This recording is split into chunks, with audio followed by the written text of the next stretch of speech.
Hello दोस्तों, सभी को नमस्कार, सभी को जोहार और आपका स्वागत है लास्ट चांस आईएसपीसीएस में। आज 15 जुलाई है और 15 जुलाई में आज 15 जुलाई है और टॉपिक है आज का जो डिस्कशन करने जा रहे हैं, गिग वर्कर के बारे में करेंगे डिस्कशन। सीबीआई जुरिस्डिक्शन है ना, सीबीआई का कितना पावर है ना। आज पावर से रिलेटेड मतलब द हिंदू में ये दिया हुआ है। तो सीबीआई का कितना पावर है, कौन सा मतलब अगर कोई स्टेट कंसेंट अपना वापस ले लेता है कि आप मेरे मेरे राज्य में आके मतलब किसी को गिरफ्तार नहीं कर सकते हैं, तो क्या सीबीआई गिरफ्तार कर सकता है? सेंट्रल ऑर्डर देके मतलब किसी को गिरफ्तार करवा सकता है? तो ये आपका पढ़ेंगे इसमें, है ना, कि क्या मतलब करता है। अब फिनांस कमीशन के बारे में है कि फेडरलिज्म में धीरे धीरे जो है ना, धीरे धीरे क्या हो रहा है अभी, सेंटर जो पैसा डिस्ट्रीब्यूट करता है वो धीरे धीरे घट रहा है ना। तो मोस्टली जो मोस्ट स्टेट जो है नन नन नन सेंट्रल, जो सेंट्रल गवर्नमेंट जो रूलिंग कर रहा है वो जो उससे मतलब नहीं, अगेंस्ट में ऑपोजिशन पार्टी जितना रूलिंग कर रहा है उस पर क्वेश्चन उठा रहा है कि आप मतलब पैसा हमको कम दे रहे हैं ना। तो इसके बारे में देखेंगे कि कितना कम दे रहा है, कितना मतलब रियल में घटा है, या फिर मतलब ये स्टेट का ये मतलब क्या बोलते हैं एक ऐसे मतलब लगाना।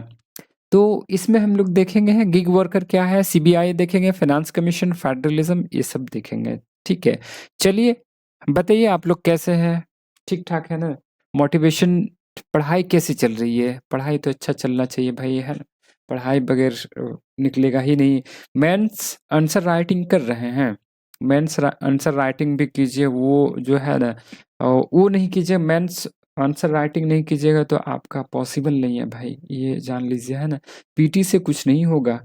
पीटी पीटी है, मानते हैं पीटी एक टफ है, बट मेन है ना, मेंस मीन्स मेन पार्ट है, उसको क्लियर करना ज़रूरी है। ठीक है, लेट्स स्टार्ट द डिस्कशन, है ना, शुरू करते हैं डिस्कशन भाई।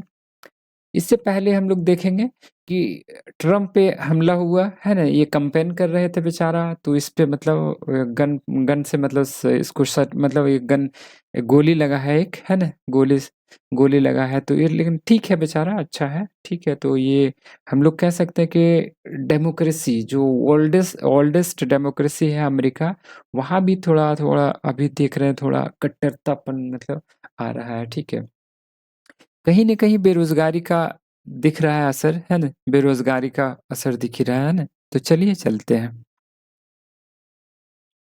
सबसे पहले देखेंगे यहाँ कर्नाटका में एक बिल पास किया गया है, जिसको बोलते हैं गिग वर्कर बिल, है ना? गिग वर्कर मतलब सोशल सिक्योरिटी देना है, तो मतलब जो गिग वर्कर काम करता है। अब गिग वर्कर कौन है? डेफिनेशन है। तो गिग वर्कर वैसा वर्कर है जो मतलब टेम्पररी काम करता है, कॉन्ट्रैक्ट बेसिस पे काम करता है, फ्रीलांस बेसिस पे काम करता हो, ये मोस्टली ये सर्विस सेक्टर में काम करता है, और ये पेड मतलब है ना, काम कंप्लीट कीजिए आपको पैसा मिलेगा, है ना?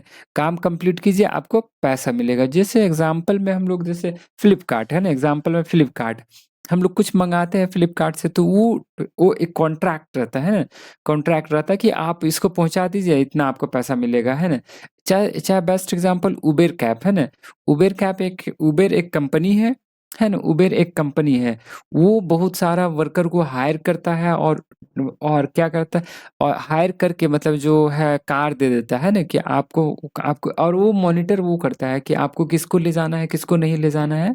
तो मॉनिटर, तो ये आपका हो गया डेफिनेशन। गिग वर्कर मतलब एक टेम्परोरी है, कॉन्ट्रैक्ट बेसिस पे रहता है, और उसको मतलब मोस्टली सर्विस सेक्टर में होता है, और पैसा वो टाइम का जैसे काम हो जाएगा उसको पैसा मिल जाएगा, है ना।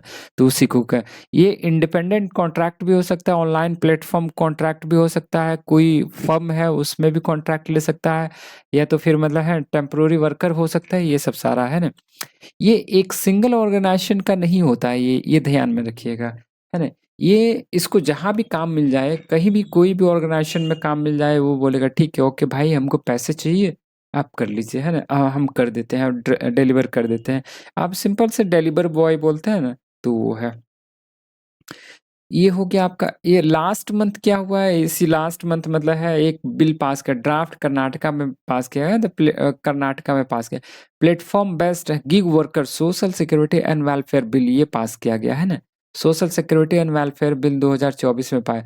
इसमें इसमें इसमें बोला गया है, इसमें जो प्रोविजन है ये कहा गया है, इसमें सोशल सिक्योरिटी के बारे में जो है वर्कर है, सोशल सिक्योरिटी के बारे में, वेलफेयर मेजर के बारे में, है ना, for the platform based on gig worker in the state, है ना, जो भी मतलब गिग वर्कर है, प्लेटफॉर्म बेस्ड वर्कर है, उसको सोशल सिक्योरिटी दिया जाएगा, वेलफेयर मेजर दिया जाएगा, है ना। तो ये है, ये बिल लास्ट जुलाई 19 जुलाई में 9 जुलाई को ये ड्राफ्ट तैयार किया गया था, है ना। ये इससे पहले मतलब आपका राजस्थान में भी पास कर चुका है, ठीक है। ये राजस्थान में भी पास कर चुका है, जो कि मतलब है राजस्थान कौन है ना, Rajasthan platform based gig worker registration and welfare act 2023 है ना, ये राजस्थान पास किया है।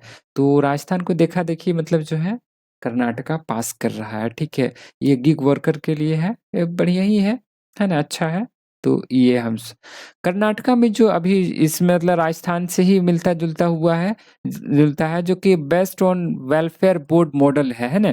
जो ये एक्ट पास कर रहा है ये कैसा होगा, वेलफेयर बोर्ड मॉडल होगा, है ना। This model does not address the employment relations, है ना। आप एम्प्लॉयमेंट रिलेशंस मतलब हुआ कि एम्प्लॉयर, है ना, ये एम्प्लॉयर और एम्प्लॉय में क्या रिलेशनशिप होना चाहिए ना, क्या रिलेशन होना चाहिए, ये जो है आपका ये डील नहीं कर रहा है, ठीक है, इस मॉडल में। तो इसमें ये डील नहीं कर रहा है, तो इसमें क्या होगा, इसमें होगा in the case of gig worker addressing employment relation need, मतलब अभी ये है ना, ये जरूरी है, एक एम्प्लॉय है ना जो गिग वर्कर है उसके, और एक एम्प्लॉयर जो उसको हायर कर रहा है, उसमें क्या रिलेशन होना चाहिए, है ना। अगर पैसा रेवेन्यू ज़्यादा आता है तो वो एम्प्लॉयर ही रखेगा, या फिर मतलब एम्प्लॉय को देगा, है ना, जो इसको। तो ये हो गया। लेकिन यहाँ इशू है the rise of gig worker versus work issue, है ना, क्या क्या इशू है यहाँ देखते हैं। The number of gig worker and platform worker is, मतलब ये बढ़ रहा है ना। ये कहता है number of gig worker and platform worker is on the rise more so in the last decade with the development in app, मतलब ऐप जो है app cab and retail delivery sector, last decade जो है ये सब, जैसे cab driver के हो गया, अब रिटेल डिलीवर हो गया, है ना, जैसे मतलब पैसा नहीं, जो ग्रोसरी से सामान ले यार बोला भाई डिलीवर करो, तो ये सब लास्ट डेकेड में धीरे धीरे बढ़ रहा है ना। और एक नीति आयोग का एक मतलब अनुमान है कि मतलब ये जो है गिग वर्कर का जो गिग वर्क फोर्स जो है एक्सपैंड होके आपका 23.5 मिलियन वर्कर हो जाएगा 30 तक, है ना, 2030 तक। ये ध्यान में रखिए, ये ध्यान में रखना है। नीति आयोग का एक मतलब ये आपका प्रोजेक्शन किया है, ये अनुमान लगाया कि गिग वर्कर फोर्स जो वर्क फोर्स होगा 2030 तक, है ना, 2030 तक 23.5 मिलियन होगा, ठीक है, ये दिया है ये। लेकिन ये भी कहता है कि ओवरऑल जो है ना एम्प्लॉयमेंट जनरेशन धीरे धीरे कम हो रहा है, ठीक है, यही कह रहा है कम हो रहा है। लेकिन गिग वर्कर का धीरे धीरे डिमांड मतलब किसी तरह अपना अपना जो है ना लाइवलीहुड चलाने के लिए, खान पान चलाने के लिए, ये जॉब सीकर को किसी तरह ये जॉब मिल जाता है ना। तो ये हमारे कंट्री में नहीं है, अदर कंट्री में भी ये देखा गया है, ठीक है। कहता है in the recent past India has been protest, मतलब इंडिया अभी रिसेंट पास्ट में देखा गया यहाँ प्रोटेस्ट भी हुआ है, एजिटेशन भी हुआ गिग वर्कर का। कौन से इशू में इशू है, रेवेन्यू शेयरिंग।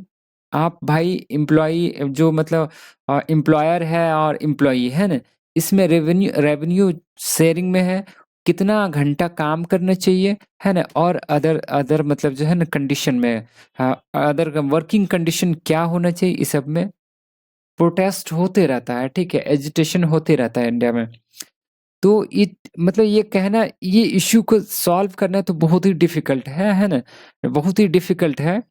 लेकिन डिफिकल्ट है, लेकिन इसमें जो है लीगल फ्रेमिंग लॉ जो बनाया गया है एम्प्लॉय, मतलब इसमें ये जो है legal framework in labour law is inherently based on the based on the employer and employ relationship, है ना?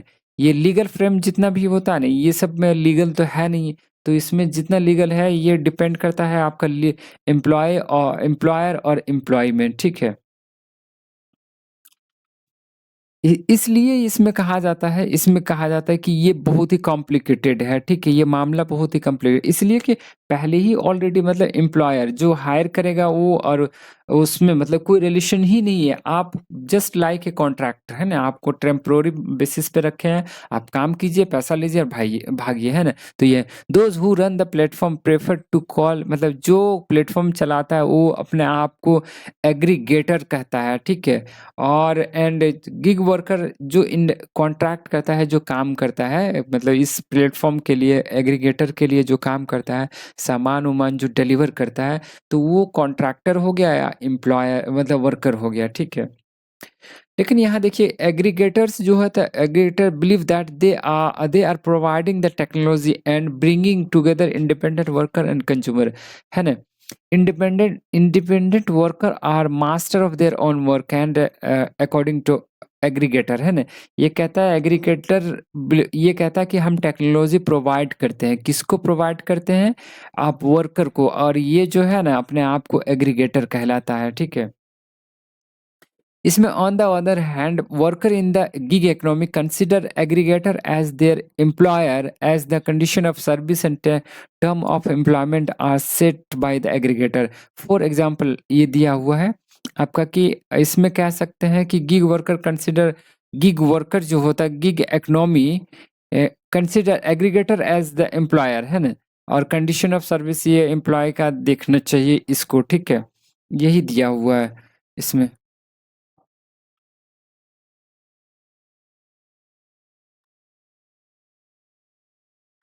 हाँ, यही दिया।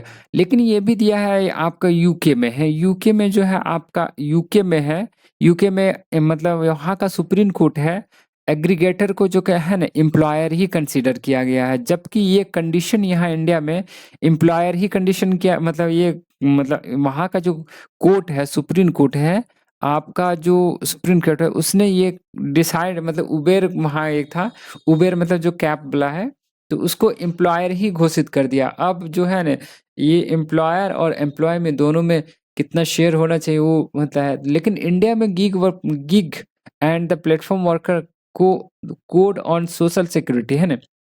कोड ऑन सोशल सिक्योरिटी 2020 2020 में इसमें जो है ना इसको इन्फॉर्मल सेल्फ एम्प्लॉयड वर्कर घोषित किया गया है ना? इसमें इसको जो है इन्फॉर्मल सेल्फ एम्प्लॉयमेंट वर्कर घोषित किया।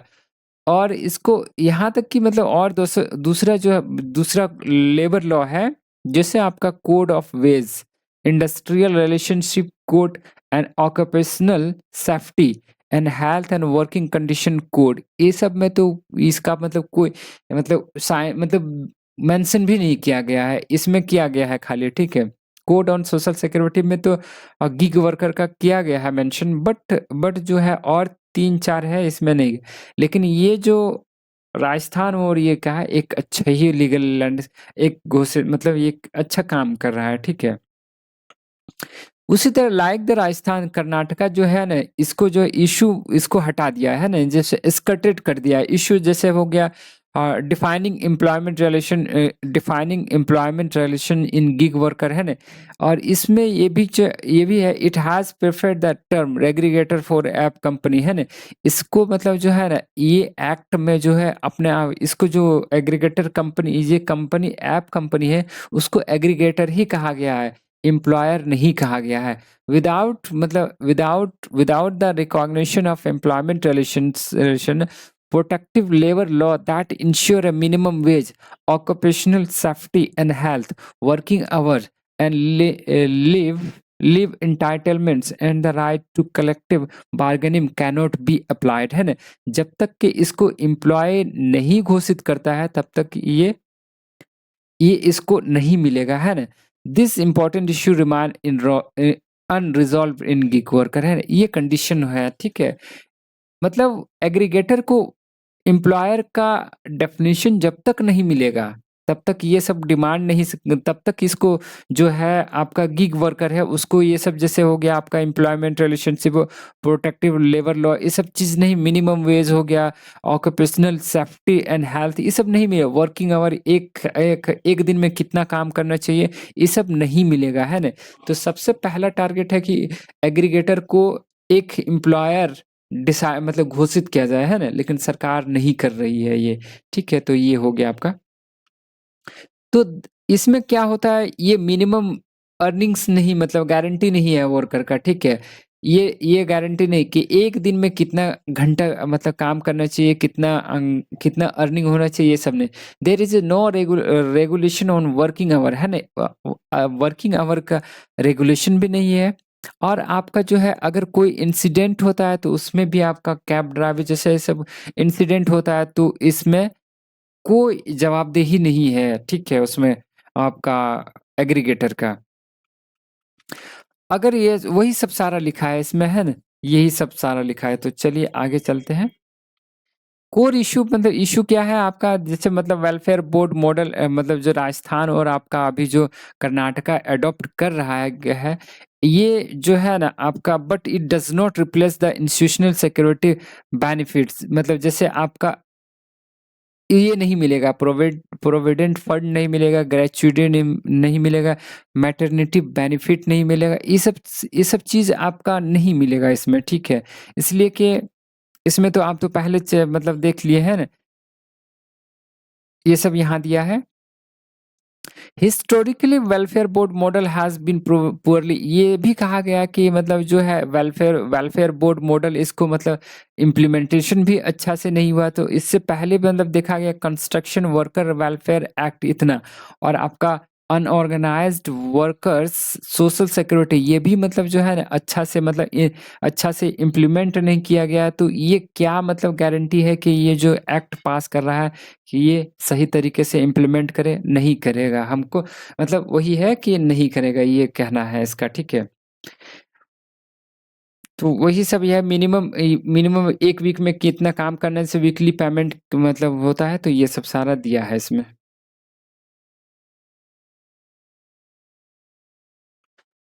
सीबीआई का ये दिया है आपका, सीबीआई के ये क्वेश्चन है, मतलब क्वेश्चन पूछा, is the central bureau of investigation and मतलब ये को इंडिपेंडेंट एजेंसी है, क्या ये इसको सेंट्रल गवर्नमेंट कंट्रोल करती है, या इसमें जो स्टेट में ये क्या मतलब स्टेट में क्या ये राज्य में जाके कहीं भी इन्वेस्टिगेशन कर सकता है। Which are the state that have withdraw general consent of the central agency, है ना। तो ये सब सीबीआई के बारे में दिया है। इसमें एक चीज आप ध्यान में देखिएगा, कॉन्स्टिट्यूशनल ओवर रीच, है ना, ये ध्यान में देखिएगा, है ना, ये ध्यान में रखिएगा, ये वर्ड है, इसको मतलब जरूरी है। अभी इशू ये है कि मतलब वेस्ट बंगाल में 12 से 13 आदमी को अरेस्ट किया गया है, जबकि बंगाल में जो है ना, बंगाल में 2018 में जो है सीबीआई का कंसेंट वापस ले लिया था स्टेट गवर्नमेंट, ठीक है। फिर भी मतलब जो है जाके वहाँ अरेस्ट कर रहा है। तो ये एक तरह का जो है कॉन्स्टिट्यूशनल ओवररीच है ना, जहाँ सेंटर का पावर नहीं है। सेंटर सीबीआई सेंटर के अंडर आता है ना, सेंटर का अंडर आता है। तो सेंटर मतलब जो है स्टेट पे जाके कॉन्स्टिट्यूशनल ओवररीच कर रहा है। यही आपका सुप्रीम कोर्ट में एक केस भी चल रहा है। तो क्या मतलब क्या वही वही कह रहा है कि क्या सीबीआई एक इंडिपेंडेंट एजेंसी है या सेंटर गवर्नमेंट के अंडर काम करता है, ठीक है। तो ये है, लेकिन सीबीआई है जो बना है आपका दिल्ली स्पेशल एस्टेब्लिशमेंट एक्ट है 1946 में इसको बना है, ठीक है। इसका फंक्शन जैसे अंडर विच ये फंक्शन काम करता है, ये सारा काम करता है इसके अंदर, लेकिन ये ऑल पावर जितना है गवर्नमेंट ऑफ इंडिया के अंदर ये मतलब है, ठीक है। अभी मतलब अंडर सेक्शन 6 में जो है 6 में ये कंसेंट मतलब ये क्या है, जबकि मतलब जो है पुलिस और आपके पब्लिक ऑर्डर ये स्टेट सब्जेक्ट है, ठीक है, स्टेट सब्जेक्ट है। फिर भी जो है सीबीआई जाके जाके मतलब इस पे अटैक करता है स्टेट पे, ठीक है। तो इसी यही इशू चल रहा है, ठीक है। यही सुप्रीम कोर्ट में एक केस आया था, उस केस में बोला गया है कि आप जाके मतलब स्टेट पे मतलब जब तक कि स्टेट कंसेंट ना दे, आप उस पे नहीं मतलब वहाँ जाके आप अटैक नहीं कर अटैक मीन्स मतलब कहने का इन्वेस्टिगेट नहीं कर सकते हैं कोई केस, ठीक है? तो ये आपका दिया हुआ है इसमें। वही सारा अभी जो स्टेट 2015 में आपका छत्तीसगढ़, झारखंड ये सब सारा मतलब विथड्रॉल कर लिया है, ठीक है? ये स्पेशली मतलब जो सेंटर अभी मिसयूजिंग इसलिए करता है फेडरल एजेंसी, जैसे मतलब ऑपोजिशन पे जो है उस पे मतलब ये करता है। ये भी ये भी लगाता है कि आप मतलब ऑपोजिशन में है, जो ऑपोजिशन पार्टी रूलिंग है उस पे मतलब ये सीबीआई लगाता है, ठीक है? तो ये आपका हो गया। ये आपका ये है in the absence of such A permission मतलब सेंटर स्टेट से परमिशन जब तक के नहीं लेगा तब तक मतलब सीबीआई नहीं जा सकता, यही लिखा है ना? तो ये आपका ये है आपका। लेकिन अभी जो केस क्या मोस्ट इम्पोर्टेंट जो है ओरिजिनल जुरिस्डिक्शन है ना, आर्टिकल 131 है ना, आर्टिकल 131 में जो है मतलब कोई भी स्टेट जाके मतलब कोई भी स्टेट जाके सुप्रीम कोर्ट में केस कर सकता है अगेंस्ट मतलब किस पे केस करता है, यूनियन गवर्नमेंट पे केस कर सकता है, ठीक है? तो ये आर्टिकल आपका ये ध्यान 131 आर्टिकल ये याद रखना है कि यही कह रहा है कि स्टेट गवर्नमेंट जो है ना मतलब ये जो स्टेट गवर्नमेंट का सॉवरेनिटी है, ये सीबीआई मतलब उसको कहीं ना कहीं मतलब जाके इन्फ्रिंज्ड कर रहा है, ठीक है? यही है। लेकिन इसमें आप ये दिया है 12-13 केस यहाँ है ना, इसको याद रखना है। The framer of the constitution invasion such A conflict between the center and the state owing to existing quasi federal structure and dual polity है ना। As a result, they conferred original and the exclusive jurisdiction upon the Supreme Court to address the such a मतलब ये article इतना में इसको resolve किया जाता है ना, तो ये आप इसको याद रखिएगा, ठीक है? यही सब सारा यही दिया है कि एक केस हुआ था इसमें, जैसे मतलब कर्ना स्टेट ऑफ ये दिया है आपका केस है ना, the state of Karnataka versus union. इसमें supreme court observe that article इतना is a future of the federalism है ना, आर्टिकल 131 जो है future of federalism and should be widely and generously interpreted है ना। आप आर्टिकल 131 जो है ये फेडरलिज्म का पार्ट, फ्यूचर ऑफ फेडरलिज्म है, ये ध्यान में रखिएगा। फिर मतलब Rajasthan and others union government हुआ था केस, तो ये सब सारा दिया हुआ है। लेकिन आर्गुमेंट क्या है यूनियन का, बोला कि नहीं मेरे अंडर नहीं आता है, हम डील नहीं करते हैं, ये एक इंडिपेंडेंट एजेंसी है, सेंटर का ये आर्गुमेंट है। बट यही वर्डिक्ट दिया है ना, कि आप उठा लीजिए मतलब बगैर सुप्रीम कोर्ट का वर्डिक्ट आया है कि आप बगैर बगैर मतलब जो है स्टेट से कंसेंट लिए हुए आप स्टेट के अंदर जाके मतलब इन्वेस्टिगेशन कोई भी केस नहीं कर सकते हैं। अभी सुप्रीम कोर्ट का जो वर्डिक्ट आया है उसमें ये बोला गया है, ठीक है? तो यही है। तो इम्प्लीकेशन क्या होगा, इसका इम्प्लीकेशन क्या होगा अगर आपका कोई भी मतलब सीबीआई जाके फिर मतलब इन्फ्रिंज करता है मतलब लॉ को, तो क्या मतलब ये होगा? इसमें यही कहता है कि अगर ये होगा तो आपका जो फेडरलिज्म सिस्टम है सेंटर स्टेट रिलेशन से वो कमजोर होगा, वीक होगा आपका, है ना? तो यही दिया हुआ है इसमें, तो इसको याद रखिएगा। अभी मतलब क्या ईडी का है ना, बार-बार ईडी भी मतलब जो है ना इश्यू रहता है, ईडी का भी इश्यू रहता है। तमिलनाडु में एंटी करप्शन वाला सारा ये सब दिया हुआ, कर्नाटका में आपका बेस्ट एग्जांपल देखिए झारखंड में है ना, झारखंड में ईडी वाला गिरफ्तार, हेमंत सोरेन को गिरफ्तार किया, दिल्ली में अरविंद केजरीवाल को गिरफ्तार किया, फिर अभी जाके मतलब यही कहा है तमिलनाडु में भी ये केस चल रहा है, तो है ठीक है। तो ये सब आपका बोल सकते हैं जुडिशियल कॉन्स्टिट्यूशनल ओवररीच है ना, ये कॉन्स्टिट्यूशनल एक तरह का ओवररीच है। इसलिए कि देखिए कॉन्स्टिट्यूशन संविधान जो है सेंटर और स्टेट दोनों का अलग-अलग पावर दिया गया है, ठीक है? लेकिन पावर दिया गया है तो इसलिए सेंटर को ये पावर नहीं दिया गया है कि आप स्टेट का जो है आप मतलब जाके ओवररीच करें, कॉन्स्टिट्यूशनल ओवररीच करें, ठीक है? तो ये आपका है।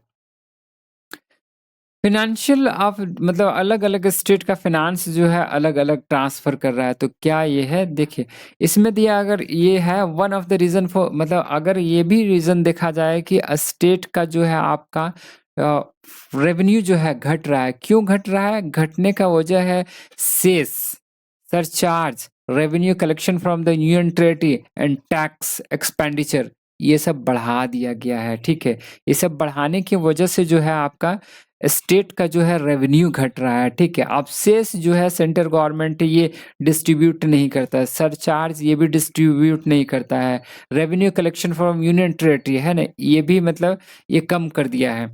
टैक्स एडमिनिस्ट्रेशन एक्सपेंडिचर ये बढ़ा दिया है, तो इससे क्या होता है कि ज़्यादातर जो है रेवेन्यू है वो सेंटर के पास ही रह जाता है, ठीक है? तो इश्यू यही है अभी सेस और जाके सरचार्ज है ना, ये ज़्यादा मोस्ट इम्पोर्टेंट है। आगे देखते हैं ये क्या है कि 14 फाइनेंस कमीशन जो है 15 से 16 तक रहा था 16 तक था है ना, इसमें जो है आपका स्टेट का जो है आपका 42% मतलब ये इसने मतलब बोला गया था ये रिकमेंड किया था 14 फाइनेंस कमीशन द्वारा रिकमेंड किया गया था टोटल रेवेन्यू का 42% जो है यूनियन का टैक्स रेवेन्यू है वो स्टेट को मतलब दे दिया जाएगा है ना, स्टेट को दिया जाएगा। ये जो बढ़ाया 10 पॉइंट मतलब 13 में आपका 30% यानी 32% था, अब जाके 14 में जो है आपका 42% किया है ना, ये है।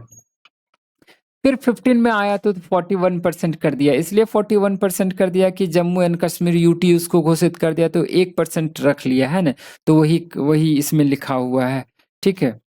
इसमें वही लिखा हुआ है स्टेट, बाकी वही आगे दिया है, आगे है क्या मैथ है सम बेसिक मैथ व रेवेन्यू कैसे कलेक्ट करता है ये फिनांस कमीशन क्या करता है ये नेट टैक्स रेवेन्यू है उसका सेंटर और स्टेट में कितना कितना डिवीजन होना चाहिए वो बताता है ना। आपका 42% 14 है और 15 में 41% है नेट है ना, लेकिन ये जो बोल रहा है ना ये जो है एक्चुअल में जो है शेयर है आपका घट गया है ना। the net tax revenue to be the share state the share gross tax revenue just मतलब 35% 15-16 में था, अभी 30% 23-24 में हो गया है ना, तो ये बोल रहा है कि घट गया है ना। जबकि फिगर के टर्म में देखें तो सेंटर का जो है सेंटर का रेवेन्यू जो है आपका 14.6 लाख करोड़ करोड़ इतना कितना में था आपका 15-16 में, जबकि बढ़ के अभी मतलब 33 पॉइंट है यानी डबल से ज्यादा हो गया, लेकिन जो टैक्स रेवेन्यू जो स्टेट को दिया जाता है अभी डबल ही बढ़ा है ना, 14 दूनी 28 है ना, 14 दूनी 28 यानी डबल से भी ज्यादा हो गया, लेकिन यहाँ आपका डबल जस्ट डबल किया है, जो टैक्स रेवेन्यू मतलब सेंटर ये स्टेट को दिया जाएगा वो डबल किया है, तो ये एक इश्यू है कि आप बढ़ाएं क्यों नहीं है ना। ये मतलब ये राज्य का डिमांड है कि आप जब का आपका रेवेन्यू डबल से भी ज्यादा हो गया तो आप लेकिन जस्ट डबल किए, तो इसमें नाखुश है राज्य। यही इसमें कहता है कि आपका इन ग्रॉस टैक्स मोर डबल हुआ है स्टेट का, जबकि जस्ट डबल किया हुआ है।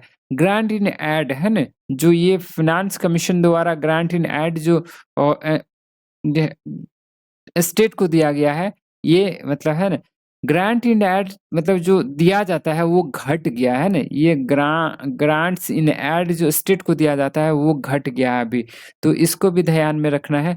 पहले कितना था अभी जैसे 1.95 मतलब 2016, लेकिन 1.6 पॉइंट इतना है ना, ये घट गया है, तो इसको याद रखना है, ठीक है। ग्रांट इन एड घट गया है, कम देने लगा, ठीक है। उसके बाद जो है इसमें वही लिखा है सारा, ये दिया है कि मतलब डिक्लाइन कर गया है ना? जो वजह है अंड शेष और ये है, ये सब सारा चीज़ है ना? ये दिया है आपका, देखिए यहाँ दिया है अमंग द 3 फैक्टर है रेवेन्यू कलेक्शन, शेष और आपका सरचार्ज है ना, ये इट्स हाईएस्ट सबसे ज़्यादा बढ़ा है ना? इसमें 2015-16 में 5.9% यानी 85 लाख करोड़ के आसपास मतलब कलेक्ट करता था रेवेन्यू है ना, लेकिन यही अगर 2023-24 में 3.6 इतना लाख मतलब आप बढ़ गया है, इतना कलेक्शन करने लगा है ना, जो कि मतलब ये जो है 3.63 लाख ये सेंटर के पास ही रह जाता है। ये शेयर नहीं करता है, सच शेयर नहीं करता है, तो एक मतलब अच्छा खासा पैसा मतलब सेंटर के पास है ना, तो ये आपका हो गया।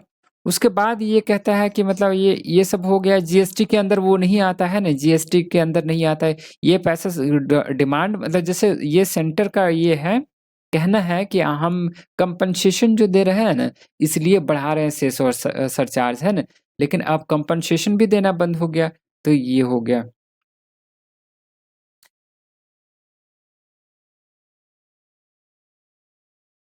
ये मोर सेंट्रलाइजेशन ऑफ पब्लिक एक्सपेंडिचर। अब दो इशू आ गया आपका, जैसे इशू ये आ गया कि दो है, एक सेंट्रली स्पॉन्सर्ड स्कीम है और आपका एक सेंटर सेक्टर स्कीम है ना। इसमें भी आप क्या कहता है, इसमें क्या करता है, सेंट्रली स्पॉन्सर्ड स्कीम में करता क्या है, सेंटर इसको लागू करता है, सेंटर इसको लॉन्च करता है और ओनली मतलब स्टेट गवर्नमेंट जो है ना इसको इम्प्लीमेंट करता है। इसमें सेंटर को पैसा, सेंटर स्टेट को पैसा नहीं देता है, ओनली इसको मतलब पावर दिया है कि स्टेट को आप इसको इम्प्लीमेंट कीजिए है ना। और सेंटर सेक्टर स्कीम में तो ऑलरेडी ये मतलब पूरा का मतलब पैसा देता है ना, तो ये आपका ये एक इश्यू है ना। तो इसलिए कि देखिए मतलब हर जगह अगर कोई सेंट्रल सेक्टर स्कीम है तो अगर खाली इम्प्लीमेंट कर रहा है ना, तो इसमें सेंटर का मतलब ही नाम होगा ना, तो इसमें कहीं ना कहीं मतलब ज्यादा सेंटर का पावर हो जाता है। तो ये सब यही सब दिया है यहाँ, सेंटर वही दिया है कि सेंट्रल सेक्टर सेंटर का पावर होता है, धीरे धीरे ये भी घटा रहा है, ठीक है, तो ये सब दिया है। ये इसको आप ध्यान में रखिएगा ना। स्कोप ऑफ एंटी फेडरलिज्म है ना, फिजिकल पॉलिसी है ना, इसमें क्या कह रहा है, इसमें कह रहा है कि नॉन स्टेट जैसे फाइनेंशियल मतलब सीएस, सेंट्रल स्पॉन्सर और central sector scheme are non statutory transfer as they are based on neither legal, इसमें कोई लीगल और ये नहीं है ना, इसमें रिकमेंड भी नहीं करता है आपको फाइनेंस कमीशन। नन जैसे this non स्टेटरी grant for 12% gross tax, मतलब इस कंपेयर है 12% है, टुगेदर विद द स्टेटरी ग्रांट ये टोटल 47.9% ये रहता है, टोटल ग्रॉस टैक्स रेवेन्यू का इतना परसेंट है। तो ये ज्यादा बहुत ज्यादा मतलब है, तो इस पे फोकस करना चाहिए, सेंटर को फोकस करना। आप लोग बताइएगा कि क्या मतलब होना चाहिए है ना। तो चलिए all the best, thank you for, हाँ यही सब दिया है, ये दिया है, वो ज़्यादा कुछ नहीं है इसमें है ना। तो चलिए, चलिए all the best, thank you for watching.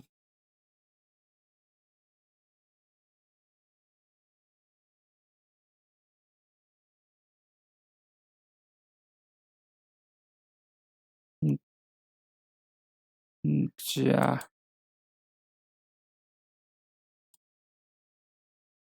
हाँ यार हो गया।